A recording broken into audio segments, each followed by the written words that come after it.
પાકિસ્તાનની બોર્ડરનું છેલ્લું ગામ છે. કોના આગળથી કોઈ ગામ નહીં.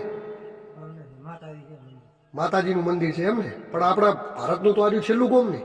કોનથી આગળ કોઈ. આપણે પાકિસ્તાનમાં આપણા પૂર્વજો ક્યાં રહેતા? રાણપડ. બધા નીકળ્યા ચોમાસામાં આવ્યા બધા મારા બાપ. અચ્છા, વરસાદ. તો આવ્યા કેવી રીતે તમે ત્યાં? આર્મી કઈ વખત ઘણી આવી પણ અમારે તો માતા ગયા. નમસ્કાર, રામ રામ ભાઈઓ. તો આજે આપણે એક એવા ગામમાં જવાના છીએ જે ગામ પાકિસ્તાન સરહદે આવેલું ભારતનું છેલ્લું ગામ છે. આના પછી આગળ કોઈ જ ભારતનું ગામ આવેલું નથી અને ત્યાંથી પછી પાકિસ્તાનની સરહદ શરૂ થઈ જાય છે. તો આપણે જઈ રહ્યા છીએ પાકિસ્તાનના છેલ્લા ગામ. ગોમ આવી ગયું કે હજી અંદર? હજી આગળ છે ગોમ એમ ને. તો આપણે આવી ગયા છીએ મિત્રો ગામમાં. પણ ગામમાં આપણે જોઈ શકો છો તો ગામનો કોઈ ખાસ પ્રકારનો વિકાસ થયો નથી.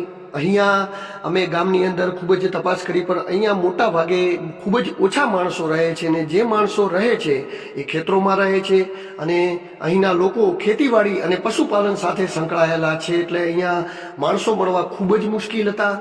તેમ છતાં પણ અમને તળાવની કાંઠે બે વ્યક્તિઓ મળે છે અને એમાંથી એક વ્યક્તિએ અદ્ભુત વાતચીત કરી. જેઓના પૂર્વજો પાકિસ્તાન રહેતા હતા. એમનું નામ છે તેજાભાઈ પટેલ અને બીજાનું નામ છે થાનાભાઈ રાજપૂત. તો બંને માણસો જોડે આપણે વાતચીત કરીશું.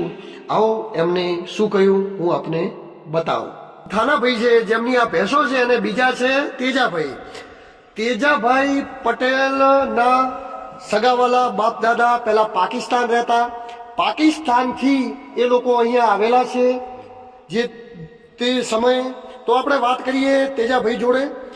તેજાભાઈ, પહેલા આપણે પાકિસ્તાનમાં આપણા પૂર્વજો ક્યાં રહેતા? રાણપડ ગામ રહેતા એમ. અને રાણપડ ગામ ક્યાં આવેલું છે? આહલડી જોડે. કોના જોડે? આહલડી ગામ. આહલડી ગામની જોડે આવેલું. વેરાવળની બાજુમાં. વેરાવળની બાજુમાં. વેરાવા તો કહેવાય. અચ્છા, એ તો કચ્છ કાઠિયાવાડમાં આવ્યું એમ ને.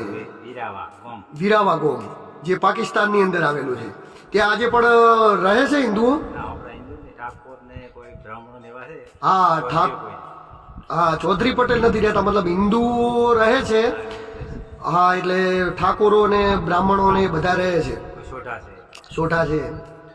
અને કેટલા વર્ષ પહેલા આપ પાકિસ્તાન છોડીને ભારત આવેલ છો? 71માં. 1971માં આપ ત્યાંથી પાકિસ્તાનથી અહીંયા આવેલા છો. તો શું તમને શું લાગે છે ત્યાંનો ને અહીંનો ફરક શું તમારા નજરિયે? તો સાહેબ બધી અમારે વરસ થોડો ઓછો હતો. બધા બાપ દાદા ત્યાં ભારત. અચ્છા, ત્યાં મતલબ હિન્દુઓને કોઈ તકલીફ? ના, કોઈ તકલીફ તકલીફ કોઈ નથી પડતી ને ત્યાં હિન્દુઓને? ચોમાસામાં આવ્યા, વરસાદ ચાલુ હતો, અમારા બાપ દાદા વાત કરે એ ખેતી વાવતા વાવતા નીકળી આવ્યા બધા ભારતમાં. આપણે ફોજ બધી ગઈ હતી ભારત, ત્યાં ઘેરો ખાતો પછી આવતા.